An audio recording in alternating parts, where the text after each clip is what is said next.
Мына қиярдың көшеті, бұл тепличный сорт, теплицаға деп арнап өсіріп жатырық. Мынандай 105 кассетаға егілген. Осыны енді сиретіп жатырық. Пока егуге 2-3 күн, 3-4 күн уақыт бар. Сол себепті сиретіп, арасын ашып қоймасақ, мынаның бойы ұзарып кете береді күнге таласып.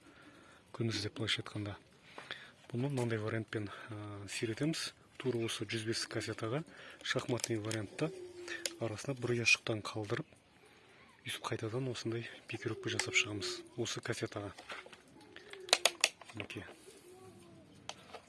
Осы аккуратно алып, арасына мынандай бір ұяшықтан тастап шыға береміз.